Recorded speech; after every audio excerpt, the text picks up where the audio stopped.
This time on SketchUp tutorial. Axes, inferences, and a grandfather clock. Hello and welcome, I'm Nathan42 and this is the SketchUp tutorial. Okay, so I'm going to start off with axes. We're going to teach you some basic stuff, just so that it kind of sticks in a bit better. So what we have, bearings. Getting your bearings is one of the parts of the book, so I thought I'd best go over it anyway. So if you just make a big square and then extrude it up, so now you have a cube. That's cool. You want to move that around, don't you? So, or if you do, so you can click move in order to move it around. Now this is done with axes. So if you look on here, or axes, it does it by the axis colors. So you got the red axis, which is this way, which is Y, I think. Z is always deeper, so Z is green, so you can move it along the green axis. And if you was to lock it on, it will say on green axis. And then if you was to hold it here, then kind of like lift it up, it will say on blue axis. So if you had it over here, and to move the object forwards this way, it would say on green axis. If you wanted to move it this way, it would say on red axis. If you wanted to move it up, it would say on blue axis. It's going to be hard to move things away from you if it's facing you as well. So bear that in mind when you're trying to do that. You might as well just middle mouse click, kind of zoom out a bit and then move it back. Because if you're going to be face onto it, you're not going to be able to do that. If you wanted to get the pencil tool out, we'll cover inferences. So this is basically references inside SketchUp, which is like tips and symbols. So if you go near the middle, it will lock on here, and here you have the midpoint.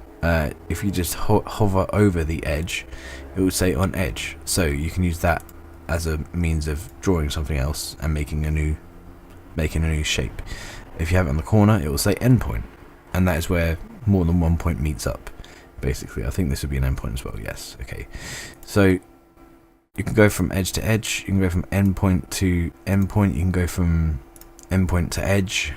If you really want, you could do anything like that. And that looks pretty cool, actually. I think I like it. Oh, what is it doing? Just stop drawing. Press escape and it'll stop. And then Control Z to obviously undo, because that's undo for everything. If you hover over the face, you can just draw in the middle of the face. And you can also, if you had the ruler tool up, which you can use with the tape measure tool, so you can just go like this. Okay, yeah, sorry, you need to do it from a point, I believe, maybe. So if you do it from a point down, and then from a point, oh, can't do it there. From a point across, you can use that as intersection. That is the other inference that there is. What we want to do now is we'll create this square again. We'll just select all and delete. Okay, so yeah, we want to get this box tool out. We will make a square here, and we'll make it 80 mm, 80 mm, 80 mm. Oh man, that's tiny. Oh god, that's smaller than I thought it was. Okay, so we'll move over to it. It doesn't seem to be 80 high, not gonna lie. 80 mm. Now it does. There we go. With this, you can just basically, we're gonna make a clock. There you go, guys. That's what we're gonna do. We're gonna make a clock. It's not gonna be a moving clock right now, but I mean, you can add stuff into it, maybe. If you know how to make moving clocks and stuff, I'm sure you could do something with it. I'm not really too sure how to do that though. It's hard to lock onto the middle, so what we want to do is we want to go from the top, from the midpoint, we go to the middle, and then we go from that intersection over here to the middle. Okay, we won't go from that one, we'll go from there to the middle, and now we have a cross section here, and you can see the two rulers meet. You can press on the middle and then drag out, and we want to make this circle about 35, so we'll type 35, oh geez, mm, And there we go. Now we have the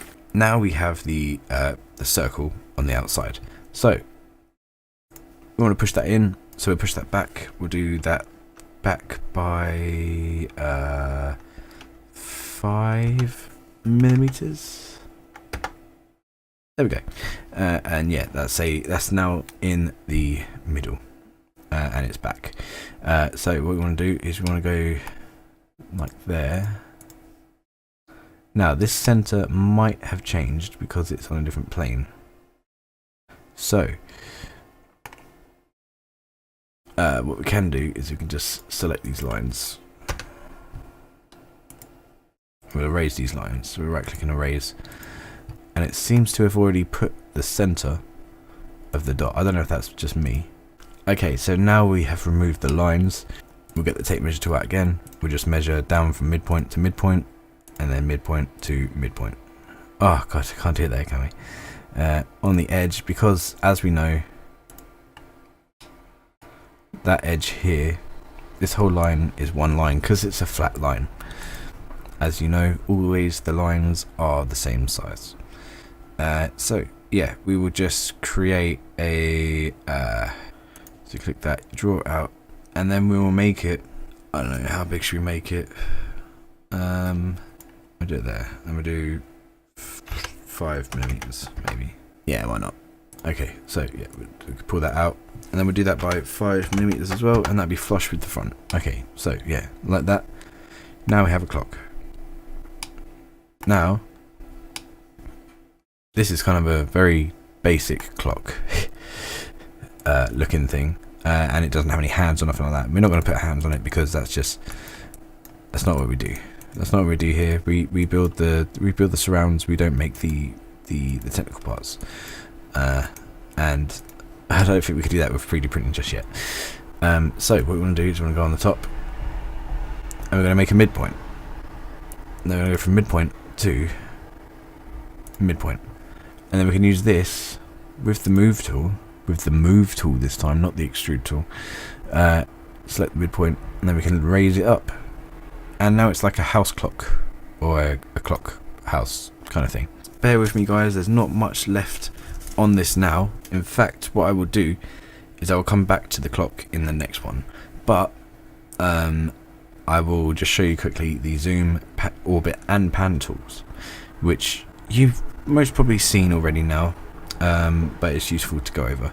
The orbit tool, which is this one here, lets you move the camera around the model to see it from every angle. So you can just kind of spin around, you can swivel around on the same spot with whatever point you're looking at. So say it's around about here somewhere, that point will always be there. You're just seeing it from a different angle. We've got the pan tool, which is this one, which lets you move from side to side, so you can see around objects kind of in that kind of fashion. But I mean, it's not the same as orbiting because you're just staying on the same, looking the same direction. And then there's the zoom tool, which is this one here. This one lets you move in and out, obviously. Up and down is faster, left and right is like slower, or depending on how you do it. What else is there? There is also this one which fits it to screen, so that just fits it to your screen. If you use the middle mouse button to zoom in or out, it will do it to the cursor. So if you had it pointed over here, you'd zoom over here. If you zoom out, you point over here, you'll zoom in there, and that's how that works. So if you point it on the middle here, then you'll zoom into the middle of that. The scroll wheel is very handy for that. You can also hold down the middle mouse button and or the scroll wheel, and kind of just that does the same as pressing this. As you can see, it kind of highlights it as you press it. If you have nothing selected and you do it, you can see that. I thought we could do it a different way as well. If you hold control, no. Oh, I thought there was another button you could press for it, but it doesn't matter. And then you can zoom. So you can pan around and you can zoom, which is good. I think there's another one for using the pan tool. I can't remember what that is now. But it's another I think it's on your key, on your mouse, or you might have to hold a key down for it. I'm not fully sure. Okay, yeah. If you click and hold the scroll wheel and then hold shift, you can see it from a different angle. There we go. So if you hold shift whilst also holding the middle mouse button, it changes to the pan tool. Otherwise, just the orbit tool. And that is it for this this video. Actually, I'll just do views quickly. Views you can get from, strange enough, not views, camera. You can get the different views from camera. So if you go in here, you go to standard views up here. You can see either isometric or top or bottom, and then it will show you whatever you really ask for, or front, which is. And that is it for this time. Don't forget to come back next time, where we will be continuing with the clock and making that a lot better. Don't forget to comment. Don't forget to comment, rate, subscribe. Let me know what you think. Follow me on Twitter. That's @Mayfield42. And thanks for watching.